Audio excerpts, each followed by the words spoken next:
Good afternoon, Chicago. I'm Sasha-Ann Simons, and this is Reset. It's Friday, so you know what time it is. It's time to catch up on what's been happening lately across Chicago and Illinois in our weekly news recap. That's where we take you behind the headlines with local journalists working on stories like these. Tonight, it is back to the bargaining table for Chicago Public Schools and the Chicago Teachers Union. A scathing new lawsuit accuses Cook County and state employees of sexually abusing children detained in Illinois detention facility. We, the dedicated workers of the Chicago Board of Election Commissioners, are committed to ensuring a fair and equitable election process in our city. However, we have been facing significant challenges. This just in, former Chicago Bulls star and league MVP Derrick Rose is retiring. So much to dive into, and I cannot do it alone. So here to dive deep into those stories and much more is Jacoby Cochran, host of CityCast Chicago, a daily podcast and newsletter. Welcome back, Jacoby. Good to see you, Sasha. Haven't seen you in forever. Hey, you be sick when I pull up. We've got Mitch Armentrout, government and politics reporter for the Chicago Sun-Times. Hey, Mitch. Great to be back, Sasha. And joining us for the first time on the weekly news recap is Chalkbeat Chicago reporter Reema Amin. Good to have you on the program. Thank you for having me. So one of the big stories this week, it's focused on Chicago Public Schools CEO Pedro Martinez. Now, it looks like the mayor wants him out, but Martinez said that he wanted to hear what the Chicago Board of Ed had to say, the body that ultimately has the hiring and firing power in this situation.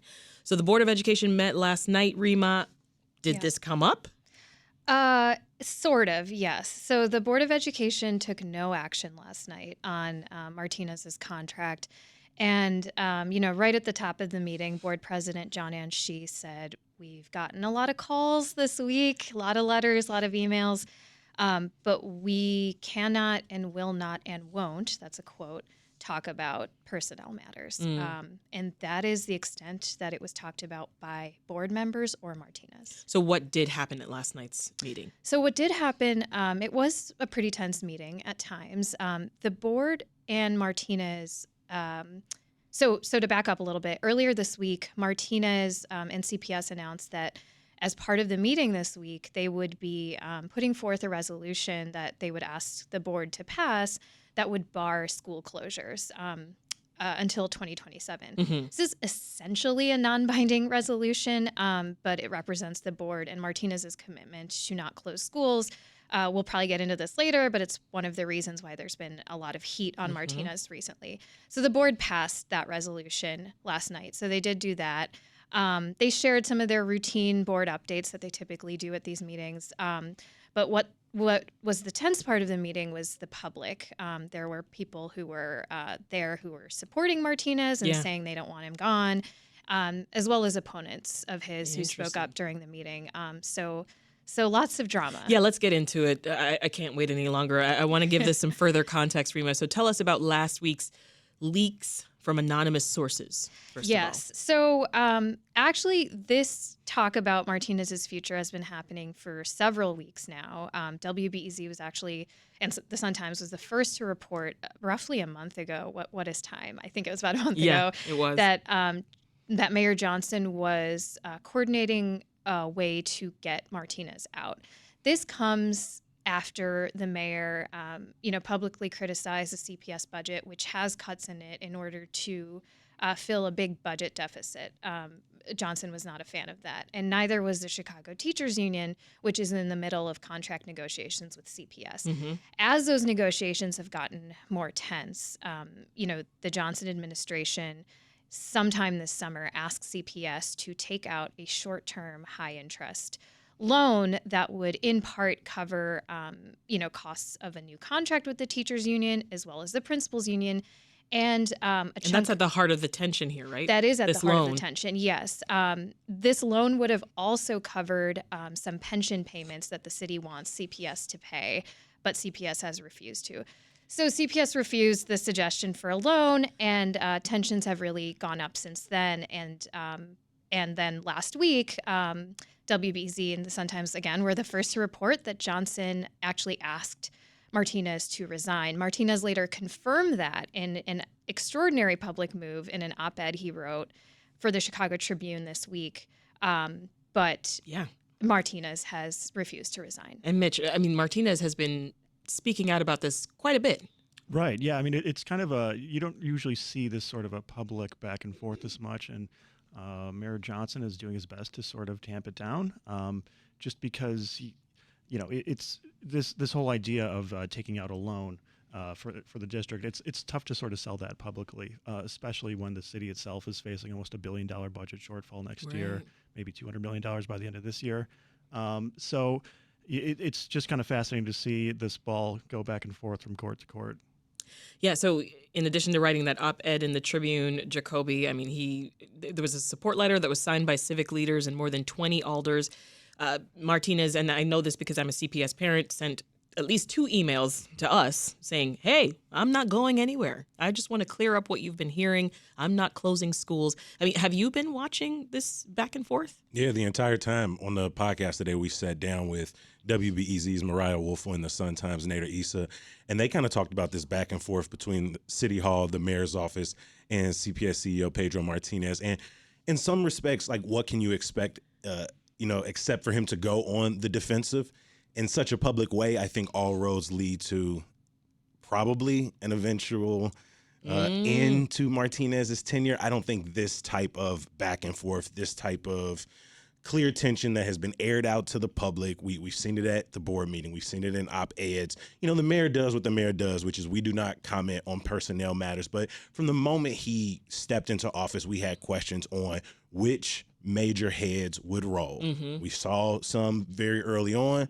And again, I don't want to just openly say that, Pedro Martinez is going to lose his job. I don't want, I'm not sitting here calling for anybody to necessarily lose their job. But it does seem like all roads are pointing that way. And so we're clear, Reema. I mean, where is the Chicago Teachers Union coming down in this fight? Yeah, so the teachers union has already taken a vote of no confidence in Martinez, which the teachers union president, Stacey Davis Gates, kind of said, that would be kind of the last straw. If we took that vote, that means that we no longer think he should have that position. Right.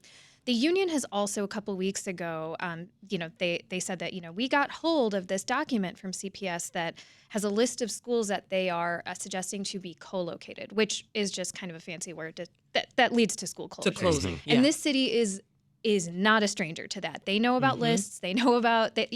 That is a red flag for a lot of people. Tens of dozens of closures at a time. Right. Yeah. Yes. CPS has pretty strongly said, and I'm sure you know this from all those letters, that that without calling out the teachers union, has said this is a misinformation campaign. We're not closing anything. This was actually an analysis that we and the board, Johnson's appointed board, did together, and we decided that we don't need school closures. And that kind of led to that resolution that they passed last night. But, there's been kind of mounting pressure from the teachers union in different ways in relation to their contract negotiations, school closures, and a claim on their part that Martinez has not been aggressive enough in pushing for more school funding, all kind of culminating in this call for him to step down. And what was up with that press release earlier this week that was supposedly a joint statement, and then Sasha-Ann Simons like, I don't know anything about this. Yeah. So earlier this week, ahead of the board meeting, CPS Communications Department apparently was getting some questions about,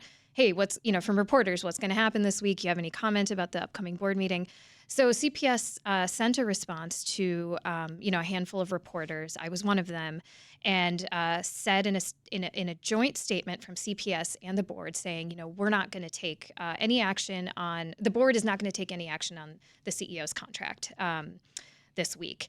And went on to kind of say, Martinez has been maligned, and in a way, kind of defended Martinez. Right.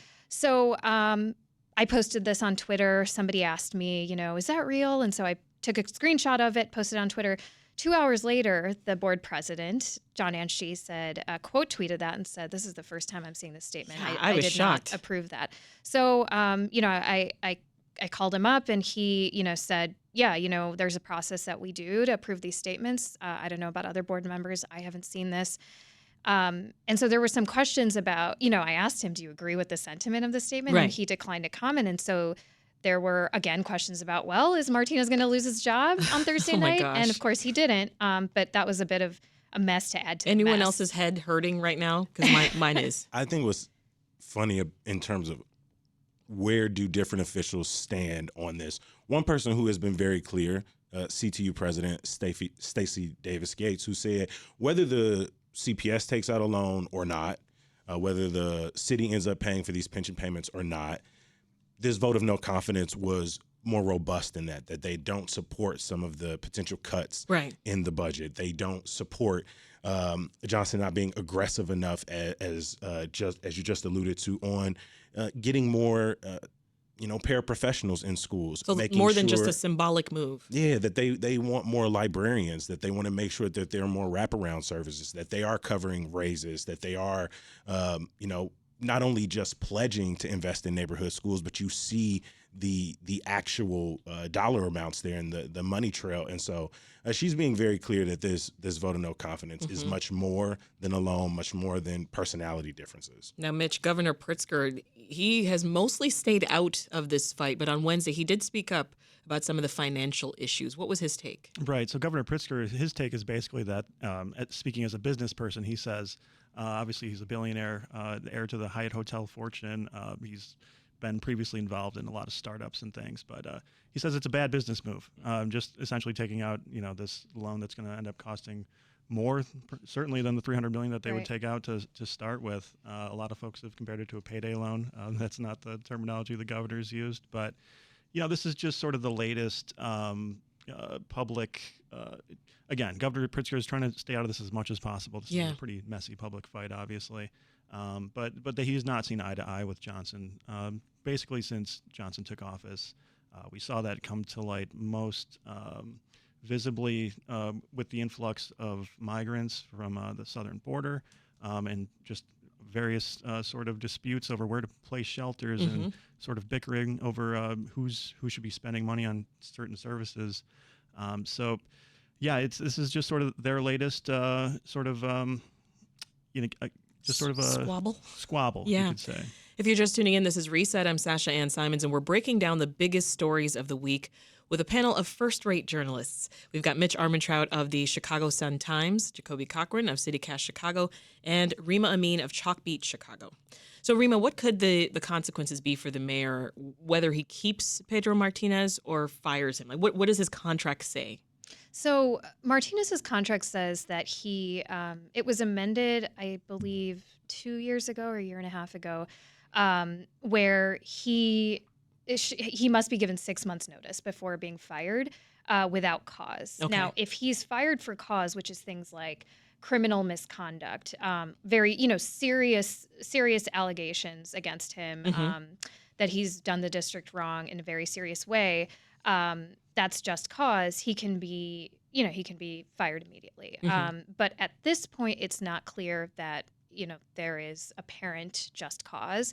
And if the district does kind of cite something and fires him, Martinez could also open them up to a wrongful termination lawsuit. Right. So that's kind of the situation now. And if Martinez could just resign, but just strategically speaking, he's already said he doesn't want to do that. Probably won't do that, for sure. Let's not forget that come November, the school board is actually going to look different, Reema. So remind us what's about to happen for the first time. Yes, so not to get lost in all the news, but Chicago is going to be having its first elected school board. I almost forgot. Come into office in January. The election is on November 5th, the first day, the same day as the general election. And what's going to happen this year is there are 10 districts up for election. 10 people will get voted on and will be elected members. But the entire body is actually going to grow to 21 people.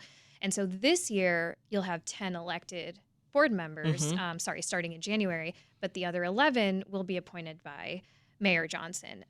So one thing to think about is if, let's say, Martinez survives the drama and I would say some other people's serious concerns. Let's say he survives the rest of this year, makes it to January.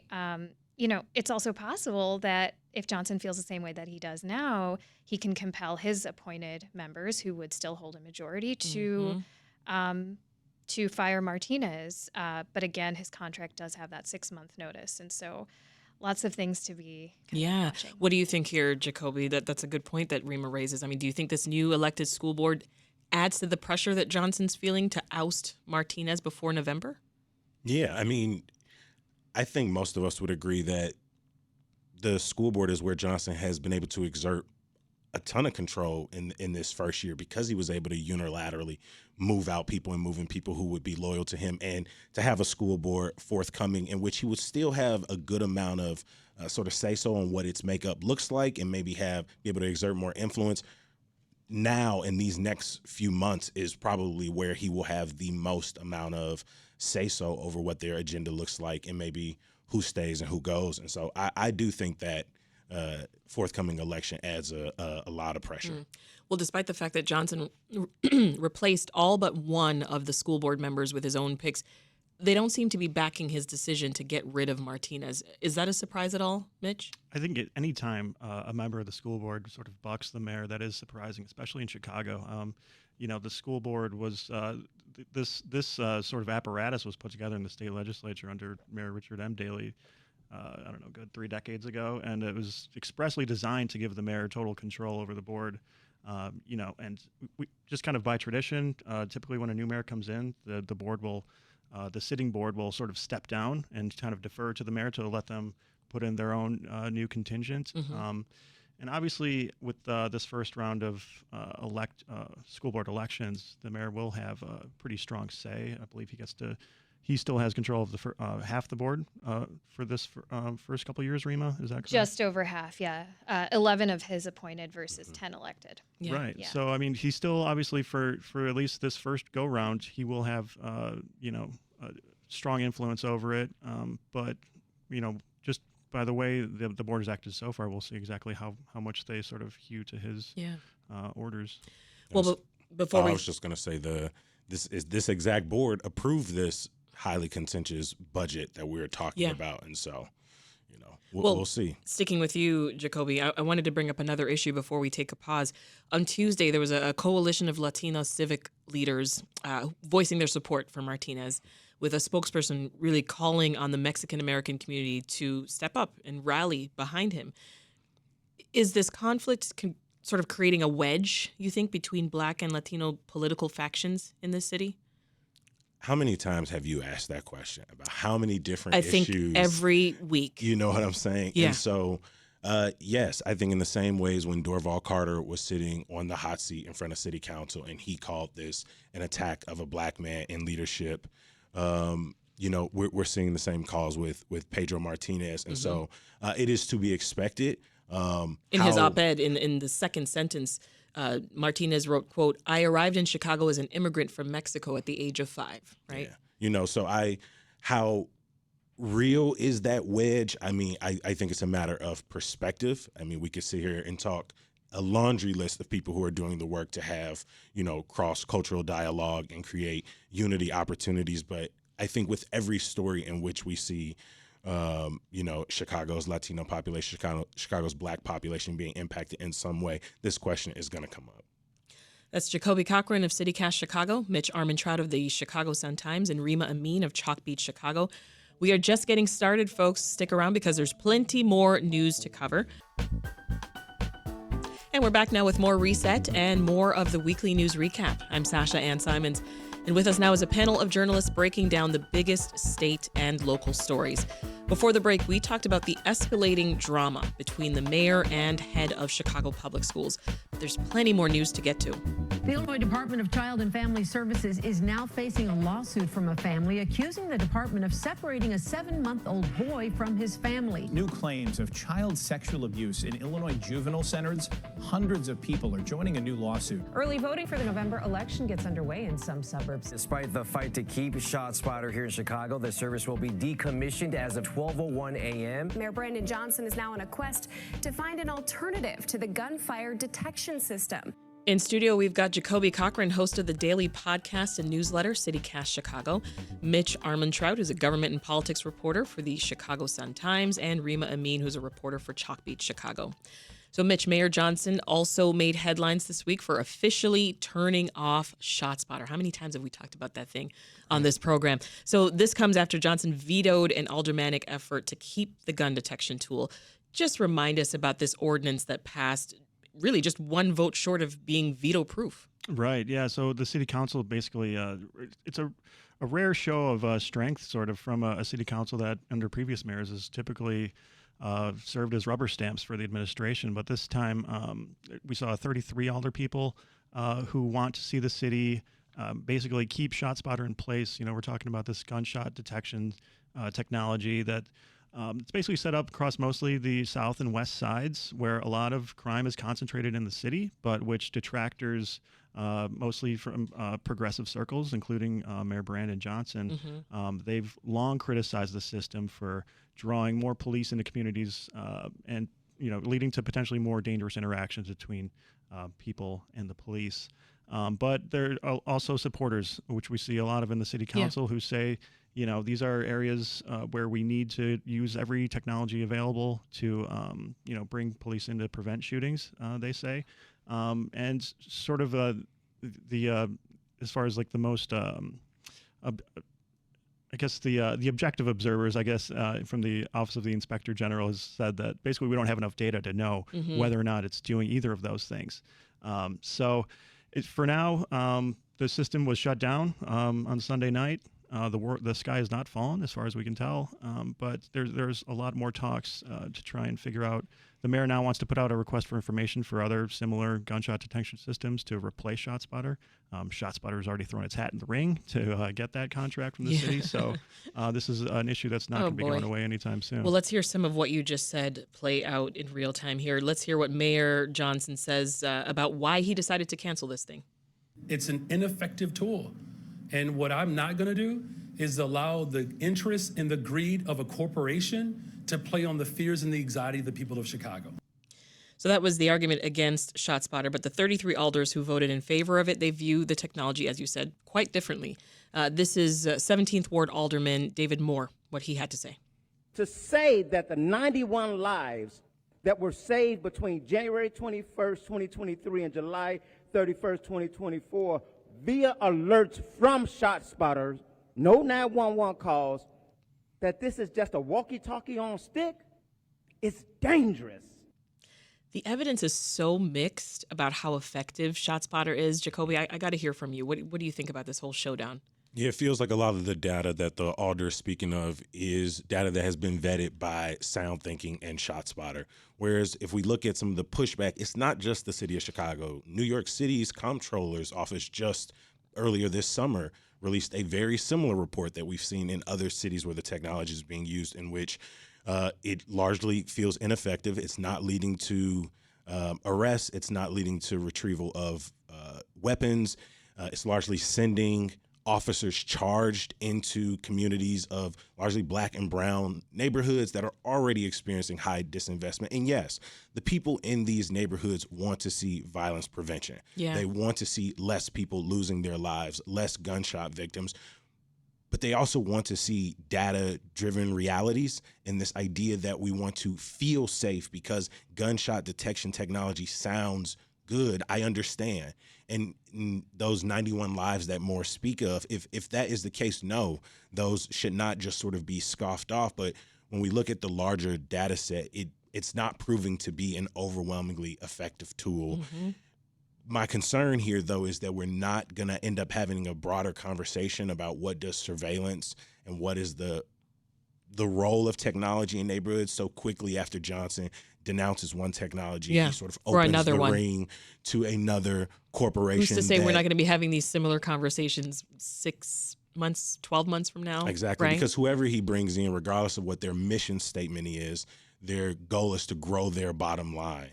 And so what their role in public safety is and what their commitment is to protecting neighborhoods, protecting community members, I don't think that's at the top of their board meetings. This was the first veto of a city council ordinance since 2006, Reema. I mean, do you think the mayor might be concerned about finding the vote to pass other important items coming up, like the budget? Yeah, so it does raise the question of like how much political capital are you willing to use this early in your mayoralty? I mean, It's been a year, so maybe it's not this early, but he was asked this question during his press conference right after this vote. And if I remember correctly, I think the question was, are you worried about getting enough votes for your budget, your version of the budget, for example? And he just said no. And the reporter said, do you care to elaborate on that? And he said, no. And I Well, would like to ask him, to elaborate more, but I wonder if he just thinks, he's able to, be kind of a deal maker. And this is an issue that's important to people, but I can get them to come on my side on other things because I've done that before. That's confident. So you mentioned Mitch, that he's already looking into alternative crime fighting technologies. So companies are going to have until November 1st to reach out with proposals. Is that right? That's right. Yeah. So, it's not really clear how many companies are going to throw their hats in the ring. ShotSpotter has already said that they will. And this happens at sort of a precarious time for the city. Like we talked a little bit about earlier, we're facing a pretty severe budget crisis in Chicago, potentially ending the year with a $200 million deficit and already instituting a hiring freeze as a bigger fiscal cliff is approaching next year. That's right, yeah. A $982 million shortfall Johnson's budget team is projecting. So, that's another argument that detractors have sort of thrown at ShotSpotter is that, it's cost the city tens of millions of dollars over the year. But the company tried offering the city a 48% discount, right? But the mayor didn't take that deal. Right. No, that was sort of a last-ditch effort by ShotSpotter to sort of kind of spin the PR game their way and in this sort of back and forth with city council.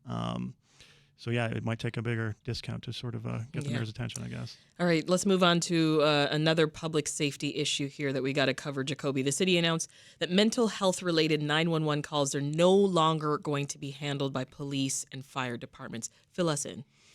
It sounds like this is a situation in which the city is listening to the data after 1,500 runs of the care team, something that's grown from a small pilot program years ago into something the city has promised to invest more and more money in, that these crisis teams go out and they offer everything from simply checking in on people. They offer de-escalation, mental health assessment, referral to community services, and they say throughout these 1,500 cases, 0 arrests.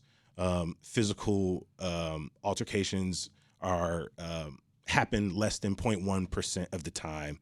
And I want to make sure that people don't hear that. And because they see, sort of police and the criminal justice set up as these sort of crime stoppers, you'd hear that and say no arrest. That means, well, there were no vulnerable situations or there was no danger or no one was, in any situation where someone could have had physical or emotional harm done to them. And that's not necessarily the case. That's correct, the case is that we're sending trained professionals who know how to respond to these very precarious, very vulnerable situations. And then sometimes not very vulnerable. Sometimes people simply need someone to check in on them, to look after them, to connect them with the appropriate services.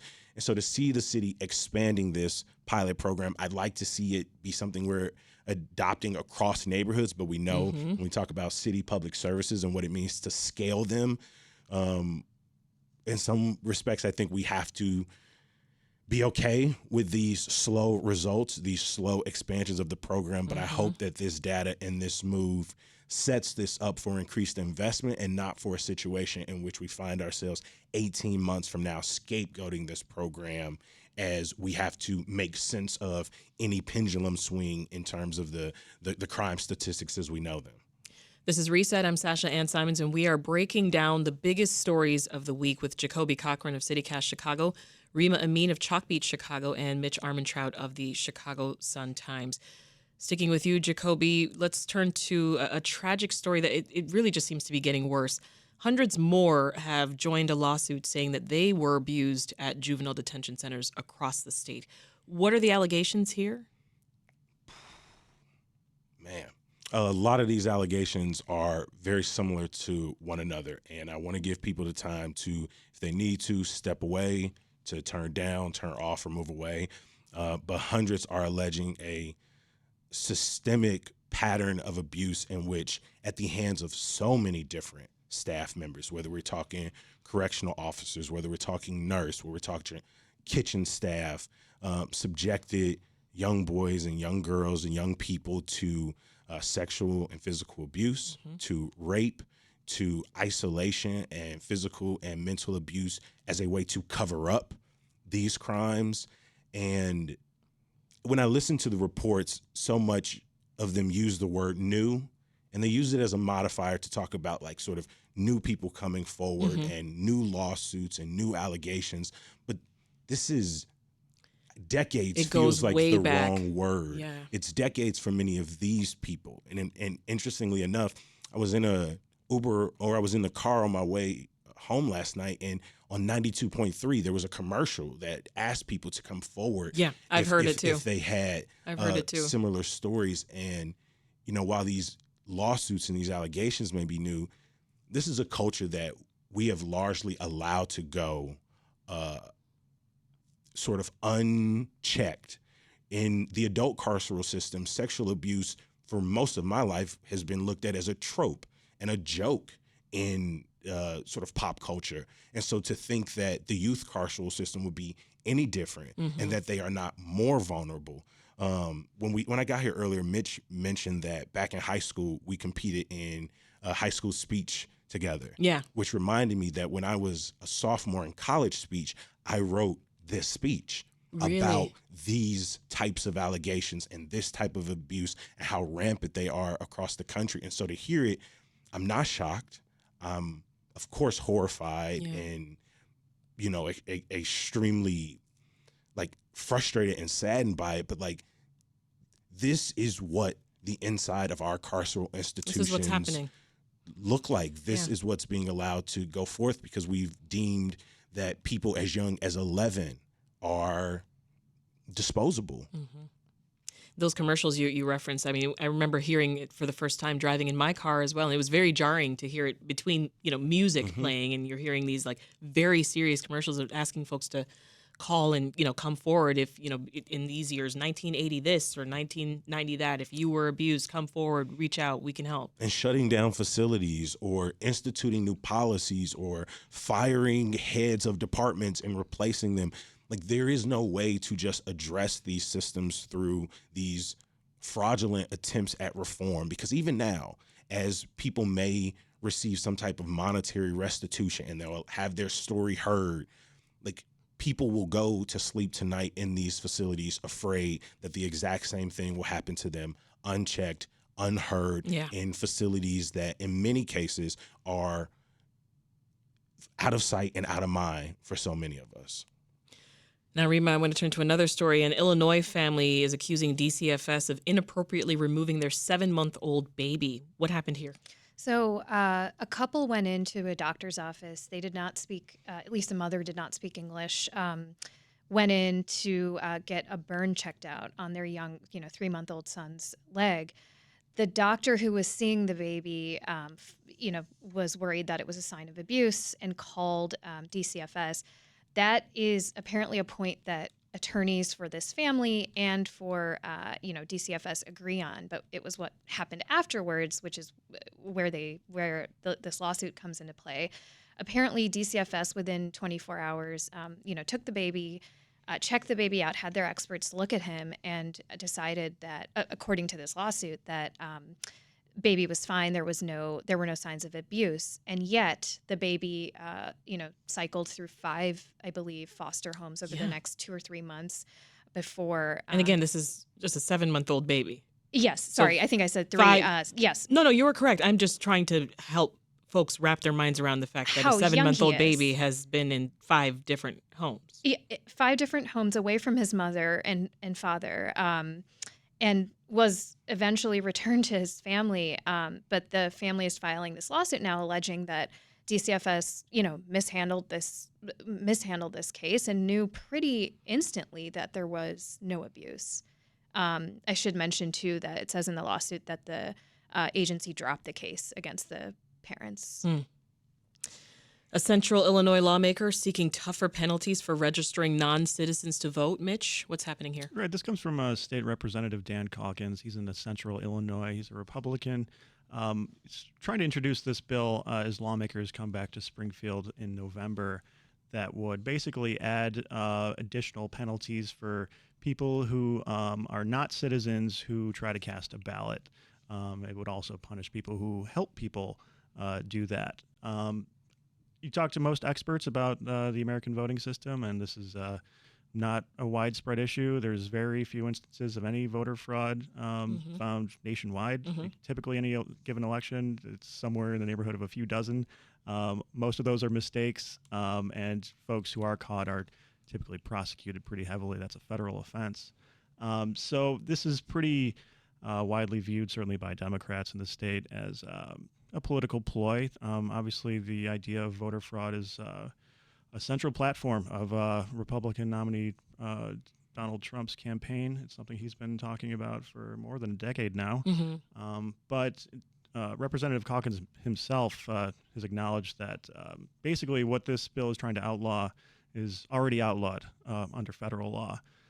So it's not expected to advance at all in Springfield, where we have Democratic supermajorities. But I think it speaks to just that this is an issue that Republicans are really trying to home in on, and it certainly works in some parts of the state of Illinois and in other parts of the country. But as far as any tangible benefits that this bill would bring, it seems that that's not really a thing.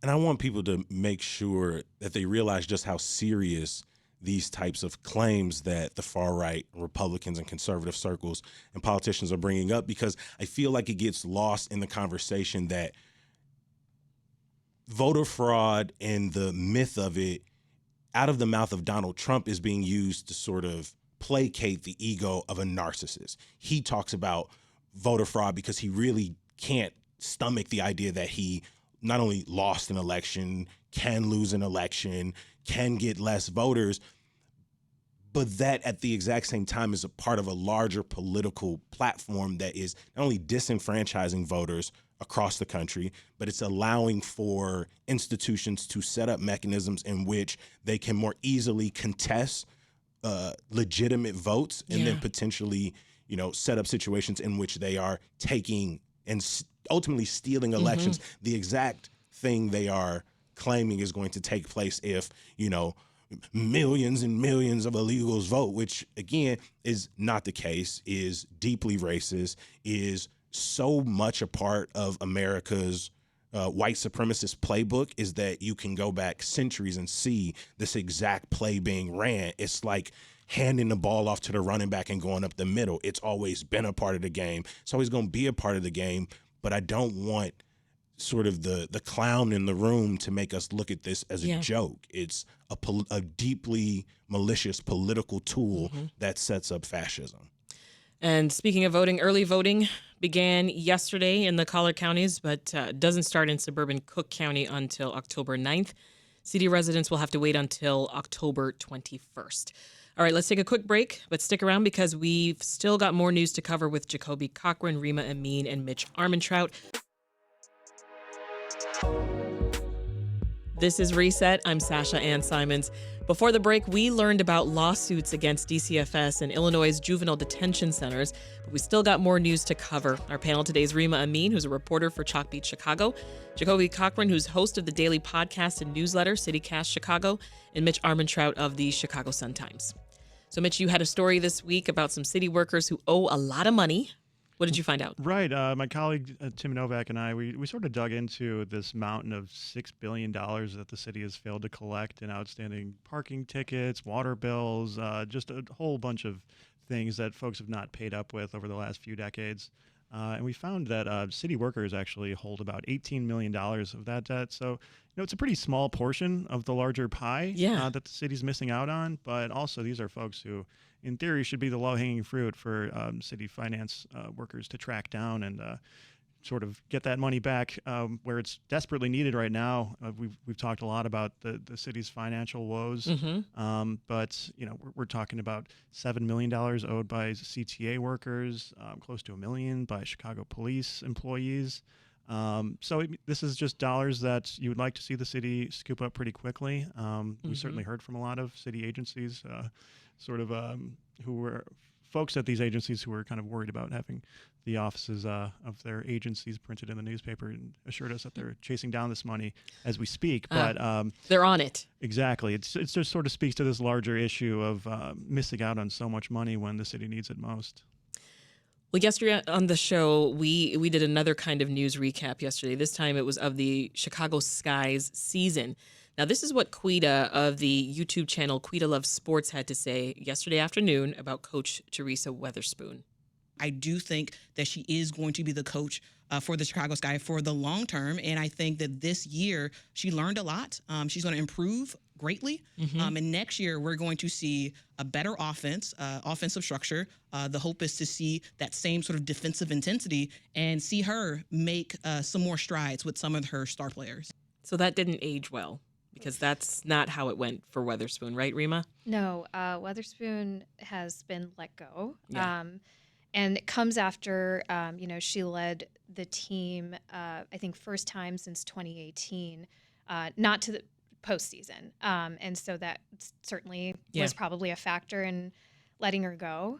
And it sounds like, our star player, Angel Reese, has been pretty upset, devastated by that. Oh, yeah, I saw that tweet. Did you, Jacoby? I did. Yeah. This was it was shocking because I, like Quita, was like, there's no way they're going to let go of this woman, especially given that, yes, results matter, but relationships matter as well. So even the newness didn't throw you off? The fact that she hadn't been a head coach before, you didn't think? No, she's a basketball legend. She knows the game. She's coached at, the collegiate level and the professional level in some capacity. She's been around the game her entire life.